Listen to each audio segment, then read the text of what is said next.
Hello to all my divine soul family. बहुत ही beautiful message है। आज के जो हमारे विषय है वो है कि क्या आप 3D में रहना चाहते हो या 5D में शिफ्ट होना चाहते हो मदर गया के साथ, क्योंकि अवेकनिंग प्रोसेस चालू हो चुके हैं। हम सब प्रोसेस के अंतिम स्टेज में आ चुके हैं, अवेकनिंग के अंतिम स्टेज में आ चुके हैं, है ना। जागरूकता बहुत ही अच्छे से हो रहे हैं और हम सब एक है।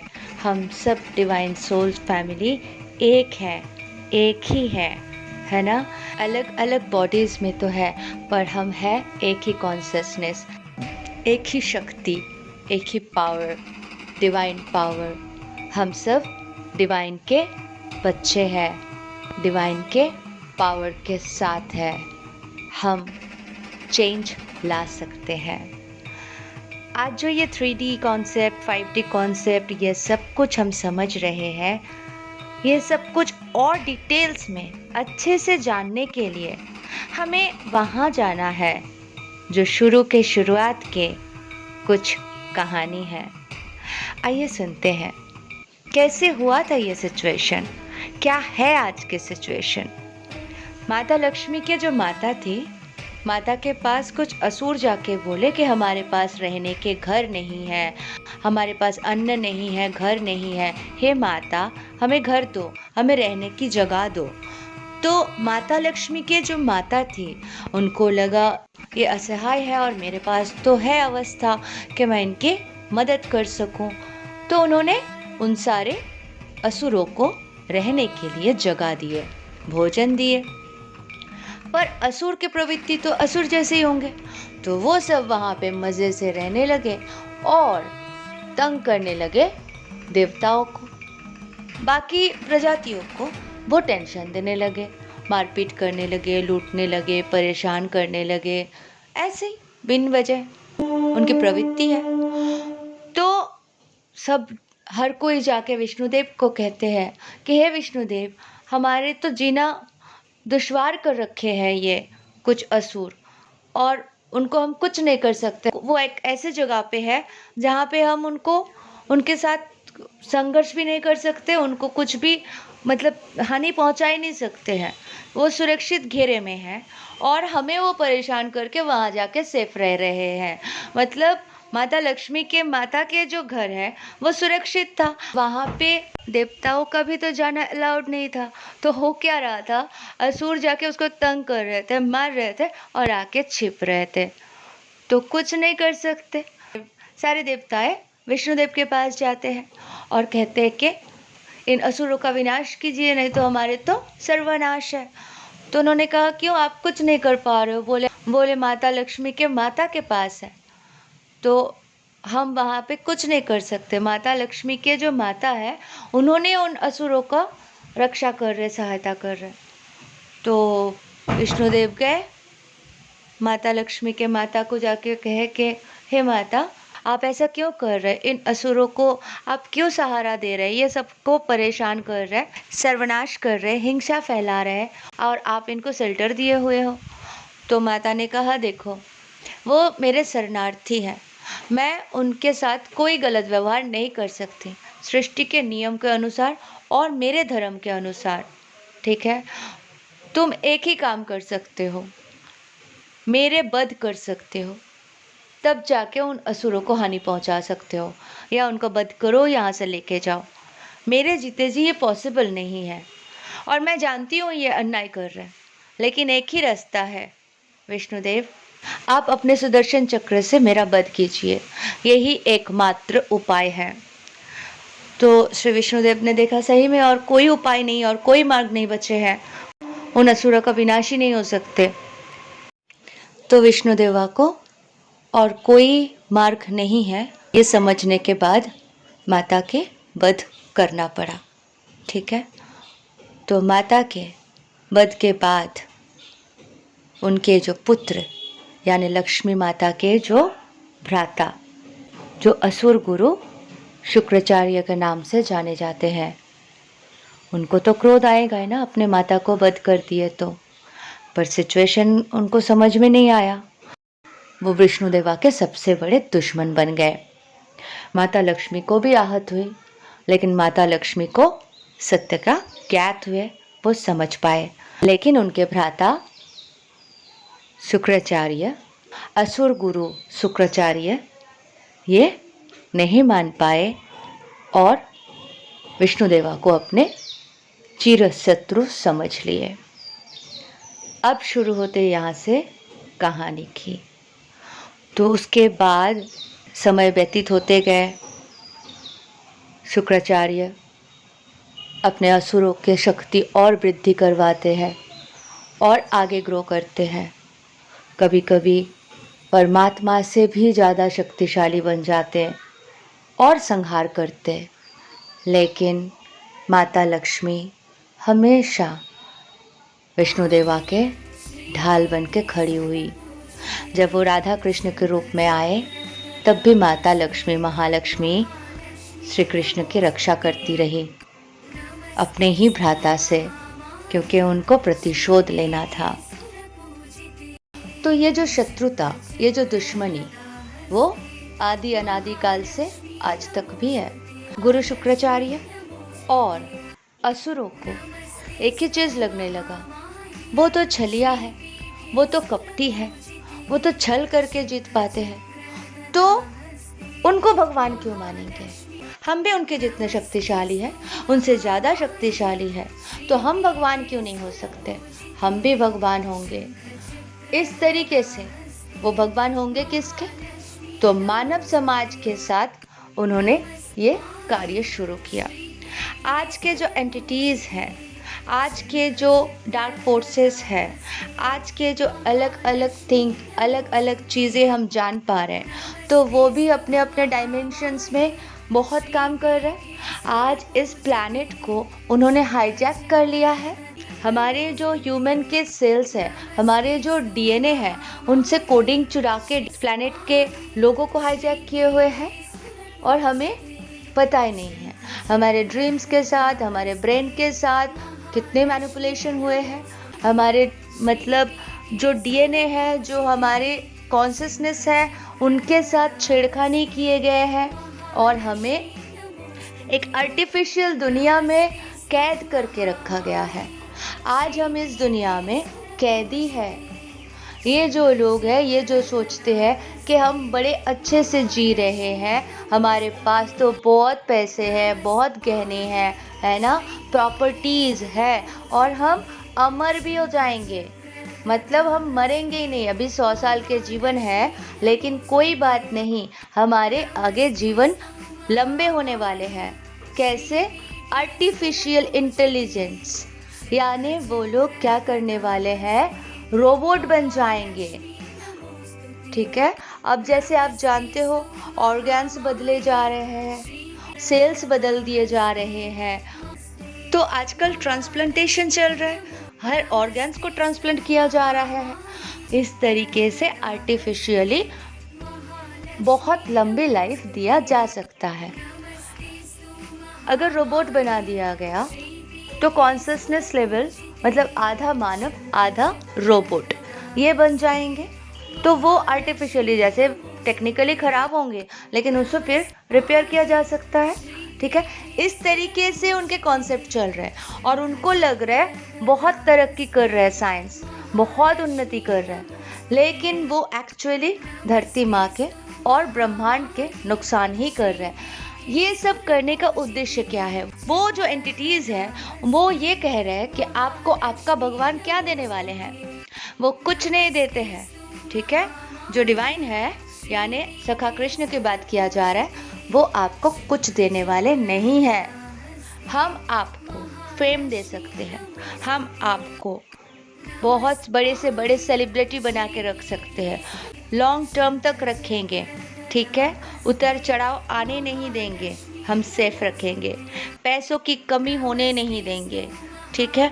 आप राज करोगे, आप बड़े से बड़े पोस्ट हासिल करोगे, आपके पास हर एक चीज़ की फैसिलिटी होगी, जो चाहोगे वो पाओगे, आप बहुत अमीर रहोगे, वो हज़ारों गुलाम पालोगे। तो उसे पता नहीं कि वो सबसे बड़ा गुलाम उन एंटिटीज़ के बने हुए हैं, क्योंकि उनके अंदर शांति नहीं है, उनके अंदर पीस नहीं है।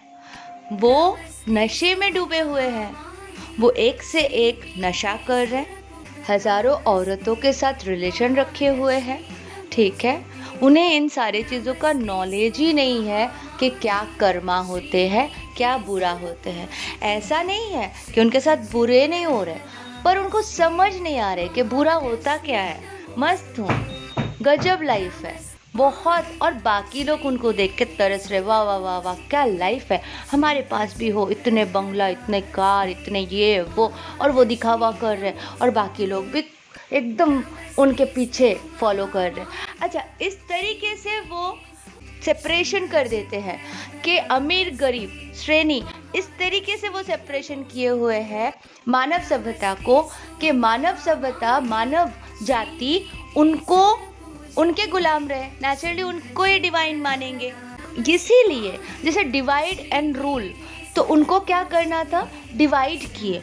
पहले उनके ही शिव शक्ति को अलग होना पड़ा, यानी जैसे हम जानते हैं उनके ही अंदर के शिव शक्ति अलग हो गए, यानी उन सारे एनर्जीज क्या है, आज डिसबैलेंस है, उनके डिवाइन फेमिनाइन साइड और डिवाइन मैस्कुलाइन साइड अलग हो गए, टूट गए हैं, ठीक है। तो उनके लॉजिकल माइंड काम करते हैं, इमोशंस उनके अंदर है ही नहीं। तो यही अटैक्स बहुत सारे डीएम्स के ऊपर भी हुआ था, ऑलमोस्ट सारे डीएम्स के ऊपर भी हुआ था। क्यों? क्योंकि उन्हें पता था अदर एंटिटीज़ को कि ये तो डिवाइन के भेजे हुए अंडर कवर एजेंट है, तो इन्हें सबसे पहले अटैक करो, इनको उलझा दो, इनको इनकी अदर हब से पहले अलग करो, दोनों दुखी हो जाएंगे, तो क्या होगा, जाके हम अपना काम करेंगे। लेकिन डिवाइन है, यानी सखा कृष्ण है, परमात्मा है, आदि अनादि काल से सृष्टि को बचाते हुए आए हैं। तो क्या किए, डिवाइन पहले से ही इंतज़ाम कर दिए, ट्विन सोल्स को भेजे और अपने सेना तैयार किए। तो हम अंडर कवर एजेंट थे, हमें पता भी नहीं था। जैसे जैसे समय आए हमारे अवेकनिंग होते गए, हमें लगने लगा हमारे साथ ही इतना बुरा क्यों हो रहा है, लेकिन हम एक्चुअली कौन है ये हमें धीरे धीरे धीरे धीरे अवगत हुआ, क्योंकि पहले से हमें पता चल जाता था, तो अदर एंटिटीज़ को भी अच्छे से ज्ञात होते थे। तो हम क्या किए, नॉर्मल इंसान के साथ जीने लगे। ऐसा नहीं है कि उसको ज्ञात नहीं था, उन एनर्जीज को पता नहीं था, पर वो हैप्पी थे कि हम तो इन डिवाइन फेमिनाइन और डिवाइन मस्कुलाइन की वाट लगा दिए हैं, ये लोग तो फ्रस्ट्रेटेड है, अलग अलग हो चुके हैं, तो वो हैप्पी थे कि ये कुछ नहीं कर पाएंगे।